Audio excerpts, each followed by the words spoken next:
बात करेंगे समरूप चुंबकीय क्षेत्र में क्षण चुंबक के दोलन के प्रकृति, यानी सिद्ध करें कि समरूप चुंबकीय क्षेत्र में स्थित क्षण चुंबक एसएचएम में दोलन करता है। टॉपिक का नाम है सिद्ध करें कि समरूप चुंबकीय क्षेत्र में स्थित क्षण चुंबक एसएचएम में दोलन करता है। एसएचएम सरल आवर्त गति, सिंपल हार्मोनिक मोशन। सिद्ध करें कि समरूप चुंबकीय क्षेत्र में स्थित क्षण चुंबक एसएचएम में दोलन करता है और उसके आवर्त काल का समीकरण प्राप्त करें। यही हमारा टॉपिक है। इस टॉपिक की खासियत क्या है थोड़ा समझिएगा। इससे पहले हम जितने भी पढ़ाई किए, इससे पहले हमने जितना भी पढ़ाई किया वो सब के सब चैप्टर 1 में पढ़ना था। अभी तक हमने जो भी पढ़ाई किया वो सब के सब चैप्टर 1 में पढ़ना था। लेकिन यहाँ से हम लोग जो पढ़ाई करने जा रहे हैं, यहाँ से हम आगे जो भी पढ़ाई करेंगे उसमें कोई भी चैप्टर 1 में पढ़ने को नहीं मिला है। सब अब नई चीजें मिलेंगी, नई चीजों को हम पढ़ाई करेंगे। तो ध्यान दीजिएगा, समरूप चुंबकीय क्षेत्र में स्थित क्षण चुंबक एसएचएम में दोलन करता है। सिद्ध करें। सिद्ध करें कि समरूप चुंबकीय क्षेत्र में स्थित क्षण चुंबक एसएचएम में दोलन करता है। जैसे हम बात करें तो ये एक समरूप चुंबकीय क्षेत्र है। ये एक समरूप चुंबकीय क्षेत्र है। समरूप चुंबकीय क्षेत्र में एक क्षण चुंबक स्थित है। ये आपका एक समरूप चुंबकीय क्षेत्र है और समरूप चुंबकीय क्षेत्र में एक क्षण चुंबक स्थित है। समरूप चुंबकीय क्षेत्र में एक क्षण चुंबक स्थित है। ये आपका एक क्षण चुंबक है NS। ये आपका एक क्षण चुंबक है NS, जिसकी लंबाई 12 है और ये जो क्षण चुंबक है चुंबकीय क्षेत्र से थीटा कोण पर है। ये जो क्षण चुंबक है वो चुंबकीय क्षेत्र से थीटा कोण पर है। तब कह रहा है कि इस पर हम एक बल आघूर्ण लगाकर, हम अपने से बाहरी बल आघूर्ण लगाकर, हम क्षण चुंबक पर बाहरी बल आघूर्ण लगा करके इसको अपनी जगह से हिला दिए। क्षण चुंबक पर बाहरी बल आघूर्ण लगा करके हम इसको अपनी जगह से हिला दिए। क्षण चुंबक पर बाहरी बल आघूर्ण लगा करके हमने इसको अपनी जगह से हिला दिया। अब जब अपनी जगह से हिला दिया तो समझने की कोशिश करिएगा कि कौन सा बल आघूर्ण लगाया। तो बाहरी बल आघूर्ण लगाया। जब हमने अपनी जगह से हिला दिया तो हमने एक बाहरी बल आघूर्ण लगाया। माना बाह्य बल आघूर्ण, माना बाह्य बल आघूर्ण बराबर टाउ, टाउ बराबर I इंटू बीटा। ऐसे होता है I into alpha, I into beta नहीं होता है, I इंटू अल्फा होता है। लेकिन आगे जाकर के अल्फा का चीज को कंफ्यूजन हो जाएगा, इसीलिए हमने बीटा दे दिया। जहां I क्या है तो जड़त्व आघूर्ण, I क्या है जड़त्व आघूर्ण और बीटा क्या है कोणीय त्वरण। यही बल आघूर्ण लगा करके क्षण चुंबक को हमने अपनी जगह से हिला दिया। इस बल आघूर्ण को आरोपित करके क्षण चुंबक को हम अपनी जगह से हिला दिए। जैसे ही क्षण चुंबक अपनी जगह से हिलेगा उस पर एक नया बल आघूर्ण फिर से काम करना शुरू कर देगा। जैसे ही चुंबक अपनी जगह से हिलेगा क्षण चुंबक पर एक नया बल आघूर्ण फिर से काम करना शुरू कर देगा। क्षण चुंबक पर एक नया बल आघूर्ण फिर से आरोपित हो जाएगा, जो चुंबक को अपनी जगह पर लेकर आने की कोशिश करेगा। हमने बल आघूर्ण लगा करके चुंबक को अपनी जगह से हिला दिया। हमने बल आघूर्ण लगा करके चुंबक को अपनी जगह से हिला दिया। हमने बल आघूर्ण लगा करके चुंबक को अपनी जगह से हिला दिया। बहादुर, बल आघूर्ण लगा करके हमने चुंबक को अपनी जगह से हिला दिया। लेकिन यहां पर कह रहा है कि जैसे ही हमने चुंबक को अपनी जगह से हिलाया चुंबक पर एक नया बल आघूर्ण लग गया जो चुंबक को अपनी जगह पर लेकर के आ रहा है। चुंबक पर एक नया बल आघूर्ण लगने लगा जो चुंबक को अपनी जगह पर लेकर के आ रहा है। माना नया बल आघूर्ण बराबर टाउ, माना नया बल आघूर्ण बराबर टाउ और ये टाउ बराबर mv sin थीटा। ये बल आघूर्ण जो लगाया हमने ये हमने चुंबक को अपनी जगह से हिलाने के लिए लगाया। ये जो बल आघूर्ण लगाया हमने, ये जो नया बल आघूर्ण लगाया, ये बल आघूर्ण चुंबक को अपनी जगह से हिला रहा है। ये बल आघूर्ण चुंबक को अपनी जगह से हिला रहा है और ये जो बल आघूर्ण है चुंबक को अपनी जगह पर ला रहा है। ये जो बल आघूर्ण है वो चुंबक को अपनी जगह पर ला रहा है। जहां M क्या है तो चुंबकीय आघूर्ण, M क्या है चुंबकीय आघूर्ण और B क्या है चुंबकीय क्षेत्र। B क्या है चुंबकीय क्षेत्र। माना मत लिखिए, चूंकि थीटा का मान बहुत छोटा है, चूंकि थीटा का मान बहुत छोटा है, तो थीटा का मान बहुत छोटा है इसीलिए sine theta tends to theta. चूंकि थीटा का मान बहुत छोटा है इसीलिए sine theta tends to theta. तो फाइनली टाउ बराबर एम बी थीटा, टाउ बराबर एम बी थीटा। ये जो बल आघूर्ण है वो चुंबक को अपनी जगह से हिला रहा है और ये जो बल आघूर्ण है चुंबक को अपनी जगह पर ला रहा है। यानी एक बल आघूर्ण छड़ चुंबक को इधर कर रहा है तो दूसरा बल आघूर्ण चुंबक को इधर कर रहा है। तो संतुलन की अवस्था में, संतुलन की अवस्था में, तो संतुलन की अवस्था में हम बात करें समीकरण 1 बराबर समीकरण 2, दोनों बल आघूर्ण एक दूसरे के बराबर एवं विपरीत होंगे। यानी I इंटू बीटा बराबर minus M B theta. Minus क्यों लगा? क्योंकि विपरीत है। माइनस क्यों लगा? क्योंकि दोनों बल आघूर्ण विपरीत होगा। एक बल आघूर्ण चुंबक को अपनी जगह से हिलाएगा तो दूसरा बल आघूर्ण चुंबक को अपनी जगह पर लेकर के आएगा। बीटा बराबर माइनस एम बी बाटा आई इंटू थीटा। बहादुर एम चुंबकीय आघूर्ण है जो प्रत्येक चुंबक के लिए फिक्स होता है। हर एक अलग अलग चुंबक के लिए फिक्स होता है, इसका इतना होगा, इसका इतना होगा। बी चुंबकीय क्षेत्र है, ये भी आपका फिक्स है। आई जड़त्व आघूर्ण है, ये तो हर एक वस्तु का फिक्स होता है। यानी चूंकि एम बी बटा आई बराबर कांस्टेंट, एम बी बटा आई बराबर कांस्टेंट।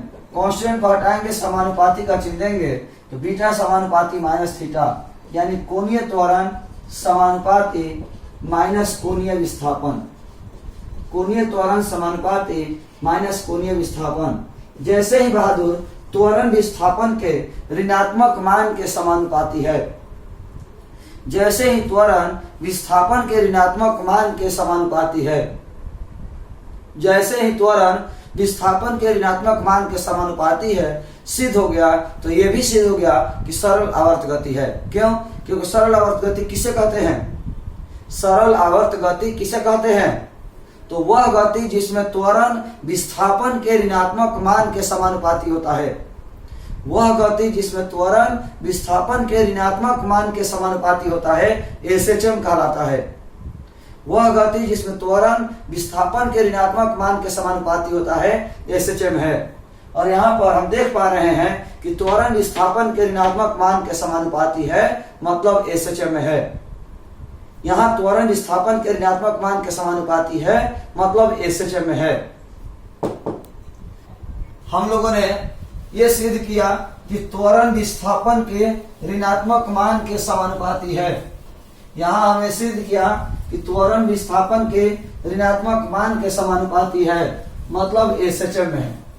त्वरण विस्थापन के ऋणात्मक मान के समानुपाती है, मतलब एसएचएम में है, सरल आवर्त गति में है। त्वरण विस्थापन के ऋणात्मक मान के समानुपाती है, मतलब एसएचएम में है, सरल आवर्त गति में है। अब हम लोगों को पढ़ना है आवर्त काल का समीकरण। आवर्त काल का समीकरण निकालना है। ध्यान दीजिएगा, चूंकि आवर्त काल बराबर 2 पाई अंडर रूट विस्थापन बटा त्वरण, ये सूत्र होता है। एसएचएम में आवर्त काल का यह सूत्र होता है। एसएचएम में आवर्त काल का यह सूत्र होता है 2 पाई अंडर रूट विस्थापन बटा त्वरण। तो 2 पाई अंडर रूट विस्थापन का थीटा, त्वरण का बीटा। 2 पाई अंडर रूट त्वरण का विस्थापन का थीटा, त्वरण का बीटा। तो 2 पाई अंडर रूट थीटा बटा बीटा आई बटा में एम बी, थीटा बटा बीटा आई बटा में एम बी। अब कुछ लोग सोच रहे होंगे कहां से आया, तो आई इंटू बीटा बराबर एम बी थीटा, तो थीटा बटा में बीटा, तो बीटा को इधर लेके जाइए, इन दोनों को इधर लाइए, तो आई बटा में एम बी बराबर थीटा बटा में बीटा, तो थीटा बटा बीटा की जगह पर आई बटा में एम बी लिखा हुआ है। यही हमारा आवर्तकाल का समीकरण है। सरल आवर्त गति में दोलन करते हुए क्षण चुंबक के आवर्तकाल का समीकरण है। सरल आवर्त गति में दोलन करता हुआ क्षण चुंबक के आवर्तकाल का समीकरण है। सरल आवर्त गति में दोलन करता हुआ आवर्तकाल का समीकरण है। अब यदि किन्हीं को कोई प्रॉब्लम हो तो सवाल हम देखेंगे कि यहाँ पर हमारा ये टॉपिक समाप्त हुआ। समरूप चुंबकीय क्षेत्र में क्षण चुंबक के आवर्तकाल का समीकरण, या ये कहें कि सिद्ध करें कि समरूप चुंबकीय क्षेत्र में निलंबित क्षण चुंबक एसएचएम में दोलन करता है। समरूप चुंबकीय क्षेत्र में स्वतंत्र रूप से निलंबित क्षण चुंबक एसएचएम में दोलन करता है, सिद्ध करें। यह हमने सिद्ध कर दिया। और आवर्तकाल का समीकरण निकालें तो आवर्तकाल का समीकरण भी निकाल दिया। इसके बाद हम लोग का जो अगला टॉपिक है वो है पार्थिव चुंबकत्व। पार्थिव चुंबकत्व, पार्थिव जो वर्ड है वो पृथ्वी से बना हुआ है। पार्थिव पृथ्वी का विशेषण है। पार्थिव पृथ्वी का विशेषण है। पार्थिव चुंबकत्व की व्याख्या करें, यानी पृथ्वी में चुंबकत्व का गुण कहां से आता है, पृथ्वी में चुंबकत्व का गुण कैसे होता है। हम पता है, आप लोग को याद होगा कि पृथ्वी एक चुंबक की तरह व्यवहार करती है। हम आपको बताए हैं कि पृथ्वी एक चुंबक की तरह व्यवहार करती है। तो पृथ्वी चुंबक कैसे है, पृथ्वी में चुंबक का गुण कहां से आया, पृथ्वी चुंबकीय गुण प्रदर्शित कैसे करता है। तो बहादुर इसके अलग अलग वैज्ञानिकों ने अलग अलग कारण बताए। अलग अलग वैज्ञानिकों ने अलग अलग कारण बताए। पृथ्वी चुंबक की तरह व्यवहार करती है, पृथ्वी में चुंबकत्व का गुण कहां से आया, इसके लिए अलग अलग वैज्ञानिकों के अलग अलग राय हैं। जैसे एक वैज्ञानिक ने कहा कि पृथ्वी के सतह से जैसे जैसे अंदर जाते हैं, पृथ्वी के सतह से जैसे जैसे अंदर जाते हैं, पृथ्वी के सतह से जैसे जैसे केंद्र की ओर बढ़ते हैं, तापमान बढ़ता है और केंद्र पर यह तापमान इतना ज्यादा हो जाता है कि पृथ्वी का केंद्र पिघला हुआ अवस्था में है। पृथ्वी का जो सेंटर है वो पिघला हुआ अवस्था में है, यानी पृथ्वी के सतह से अंदर की ओर जाने पर तापमान में अंतर होता है। इसलिए पृथ्वी के अंदर तापीय धाराएं बहती हैं। पृथ्वी के अंदर तापीय धाराएं बहती हैं और धारा बहेगी तो ऑर्स्टेन ने कहा था कि चुंबकत्व उत्पन्न होगा। धारा बहेगी तो ऑर्स्टेन ने कहा था कि चुंबकत्व उत्पन्न होगा, क्योंकि जहां कहीं धारा बहता है वहां चुंबकत्व उत्पन्न होता है। इस तरह पृथ्वी के अंदर चुंबकत्व उत्पन्न हो गया। इस तरह पृथ्वी के अंदर चुंबकत्व उत्पन्न हो गया। अब हम बात करने वाले हैं दूसरे वैज्ञानिक के अनुसार। एक और वैज्ञानिक का विचार था कि चूंकि पृथ्वी इलेक्ट्रॉन का भंडार है, चूंकि पृथ्वी इलेक्ट्रॉन का भंडार है और इलेक्ट्रॉन हमेशा गतिशील होते हैं, पृथ्वी इलेक्ट्रॉन का भंडार है और इलेक्ट्रॉन हमेशा गतिशील होते हैं, यानी पृथ्वी के अंदर इलेक्ट्रॉन हमेशा गति में रहता है। पृथ्वी के अंदर इलेक्ट्रॉन हमेशा गति में रहता है। इलेक्ट्रॉन गति में रहता है तो इलेक्ट्रॉन पर तो आवेश होता है, मतलब पृथ्वी के अंदर आवेश गति में रहता है। पृथ्वी के अंदर आवेश गति में रहता है और आवेश गति में रहता है तो धारा उत्पन्न होती है, यानी पृथ्वी के अंदर धारा उत्पन्न होती है और धारा उत्पन्न होती है तो पृथ्वी के अंदर चुंबकत्व उत्पन्न होता है। इस तरह से पृथ्वी के अंदर चुंबकत्व उत्पन्न हो गया। तो पृथ्वी के अंदर चुंबकत्व का गुण कहां से आया, इसके लिए अलग अलग वैज्ञानिकों के अलग अलग विचार हैं। पृथ्वी के अंदर चुंबकत्व का गुण कहां से आया, इसके लिए अलग अलग वैज्ञानिकों के अलग अलग विचार हैं। अलग अलग वैज्ञानिकों के अलग अलग विचार हैं। अब हम बात करते हैं तो पार्थिव चुंबकत्व के मॉडर्न कंसेप्ट, जो सबसे नया कंसेप्ट है, पार्थिव चुंबकत्व के जो सबसे नया विचारधारा है, सबसे जो नया कारण बताया गया, राय है, वो है उपग्रहों की खोज के द्वारा दिया गया। पार्थिव चुंबकत्व का जो मॉडर्न कंसेप्ट है वो उपग्रहों की खोज के द्वारा दिया गया। उपग्रह की मदद से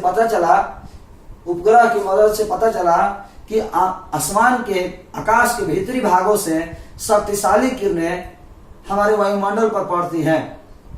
आकाश के भीतरी भागों से चलित शक्तिशाली किरणें हमारे वायुमंडल के ऊपरी सतह पर पड़ती हैं। वायुमंडल के ऊपरी सतह पर पड़ती हैं। वायुमंडल की ऊपरी सतह में जब शक्तिशाली किरणें पड़ती हैं तो इलेक्ट्रॉन को निकाल देती हैं, यानी आयन का निर्माण होता है। फिर से एक बार, पार्थिव चुंबकत्व का जो मॉडर्न कॉन्सेप्ट है वो उपग्रहों की खोज के द्वारा दिया गया। उपग्रहों की मदद से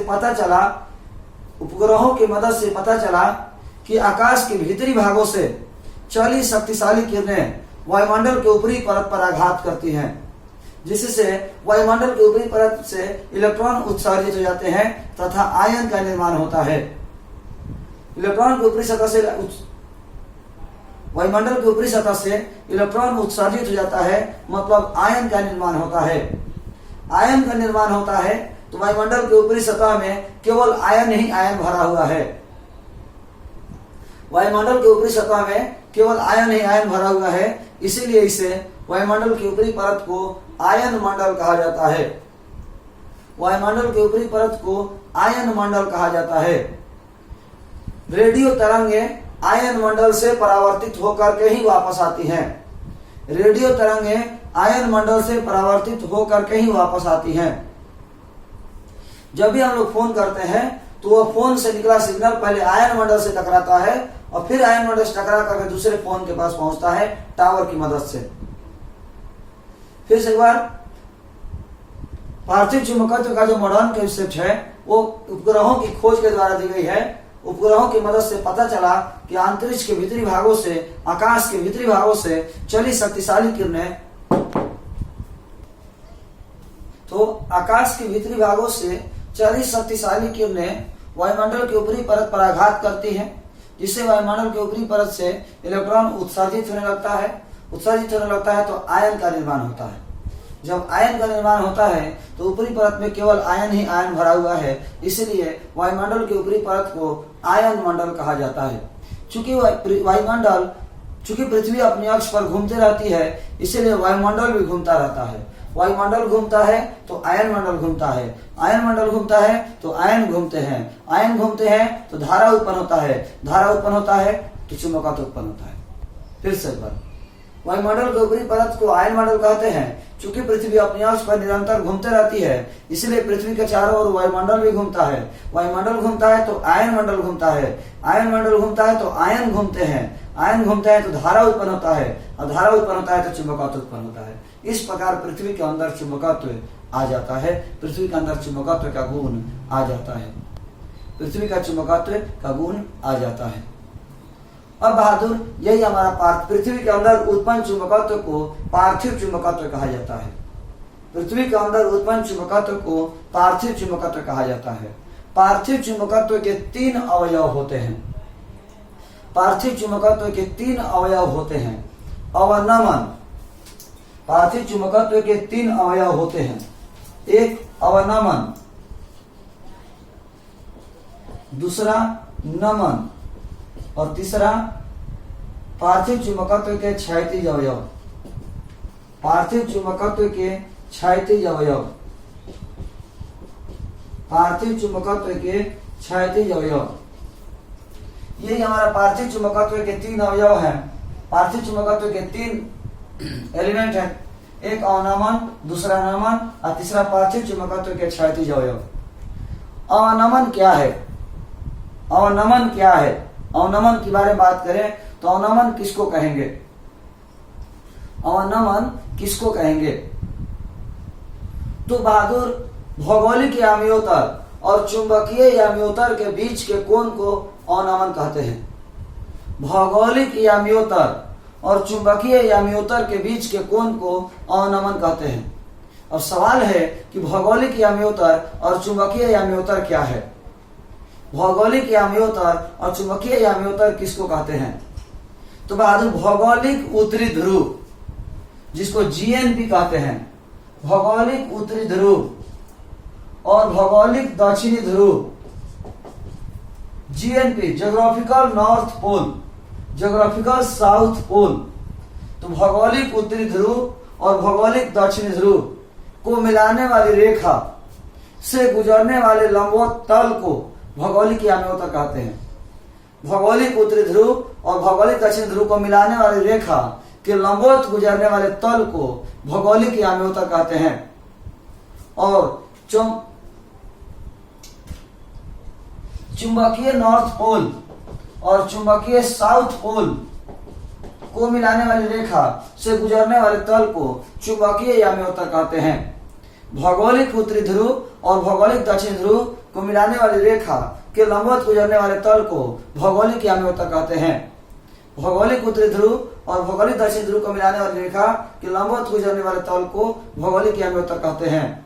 चुंबकीय उत्तरी ध्रुव और चुंबकीय दक्षिण ध्रुव को मिलाने वाली रेखा के लंबवत गुजरने वाले तल को चुंबकीय याम्योत्तर कहते हैं। और भौगोलिक याम्योत्तर और चुंबकीय याम्योत्तर के बीच के कोण को अवनमन कहते हैं। भौगोलिक याम्योत्तर और चुंबकीय याम्योत्तर के बीच के कोण को अवनमन कहते हैं। तो आज के इस क्लास में हम इतना ही रहने देंगे। अगले क्लास में हम आपको नमन और पार्थिव चुंबकत्व के क्षैतिज अवयव के बारे में बताएंगे। अगले वीडियो में हमारा ये जो क्लास है वो समाप्त हो जाएगा, चुंबकत्व का चैप्टर समाप्त हो जाएगा, यानी एक वीडियो और चुंबकत्व के चैप्टर का मिलेगा। तो आज के क्लास में इतना ही देखेंगे।